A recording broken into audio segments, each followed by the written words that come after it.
The call of Mist Hill, the sigh of an abandoned house. The sound of the tiny baby's crying sent a sudden, icy current down Alex's spine. In this solitary, fog-shrouded house, miles away from any sign of life, this couldn't just be the wind playing tricks. He quickly flipped through the diary page where Eleanor Kane had written, "My boy is safe here." Had Eleanor hidden her son somewhere in this house? Why? And from whom was she trying to protect him? The crying had stopped. The dark, cold patch in the middle of the living room floor drew Alex's attention. The area seemed slightly lower than the rest of the wooden floorboards. He knelt and touched it. It was unusually cold compared to the surrounding wood, suggesting direct contact with the earth beneath. "Where light cannot go," Eleanor had written. Alex pulled out his phone and shined the light on the dark wood. What appeared dark in daylight wasn't just shadow. The wood grain seemed saturated and hard, as if soaked in oil.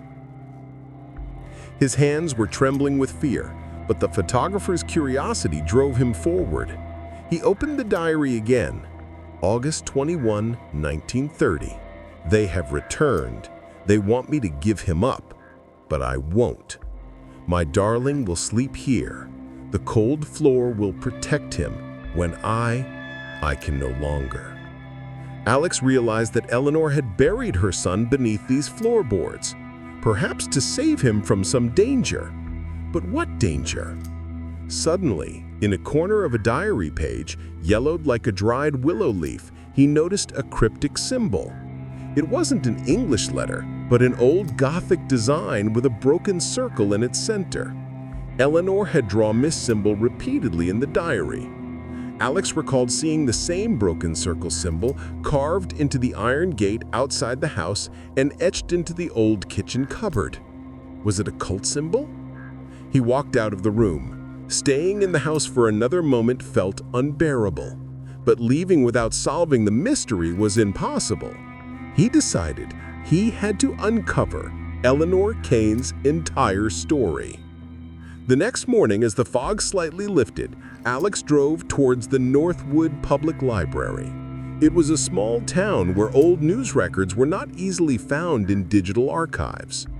The library was staffed by an elderly woman named Margaret. Alex began searching through newspapers from 1930.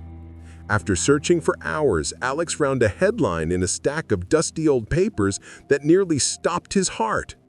"Mysterious disappearance. Young Eleanor Kane missing from Willow Croft, Mist Hills." The news report dated August 23, 1930, stated that Eleanor Kane, who had recently moved to the area with her one-year-old son, Thomas, could not be found. Police had searched the house, but found no signs of forced entry or bloodshed. Another small column mentioned that Eleanor Kane's husband, Charles Kane, was a prominent religious leader who ran a secretive group in town called the Sacred Circle.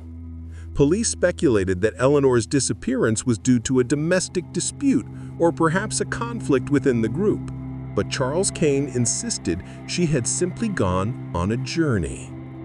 Charles Kane's photograph immediately caught Alex's eye.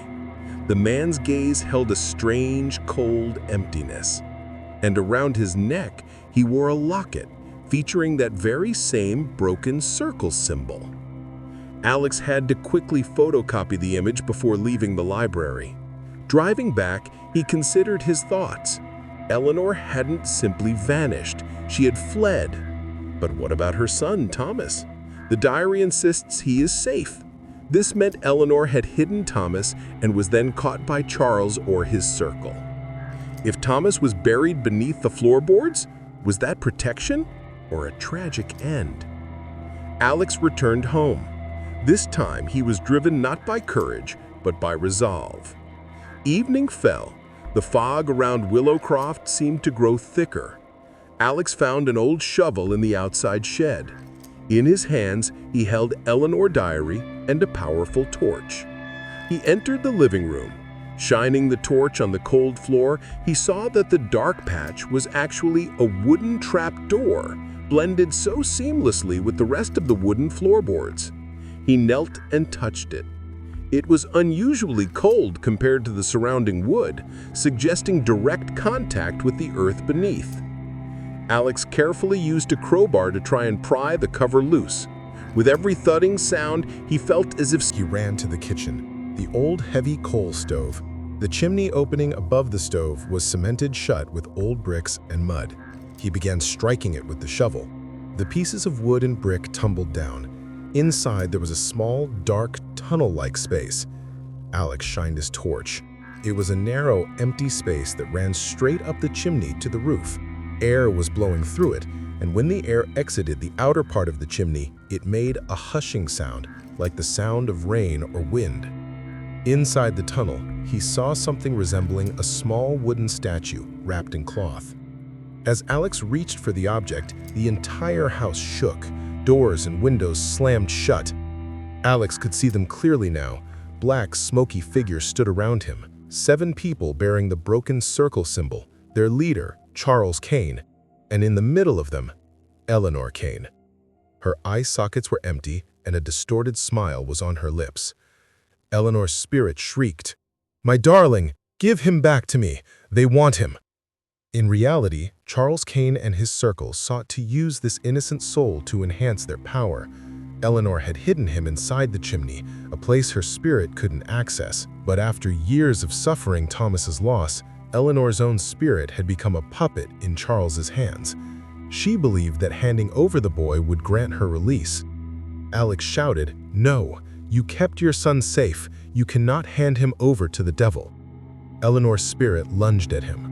Her cold presence passed right through Alex's body. "Give me peace. Give him up." Alex somehow managed to reach into the tunnel. His fingers touched the cloth-wrapped figure. It wasn't a baby skeleton. It was an old cloth-wrapped terracotta toy doll. Alex realized from Eleanor's diary that the boy might have died earlier.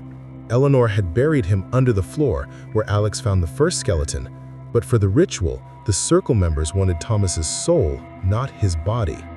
To save her son, Eleanor had devised a plan. She left his remains beneath the floorboards, but hid his beloved toy doll, a symbol of his soul, inside the chimney where no one would find it. She believed that as long as the symbol of her child, his keepsake, remained safe, Thomas's soul would not fall into Charles's grasp.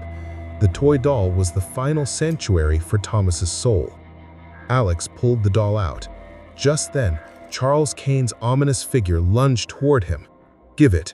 It is ours. Give power."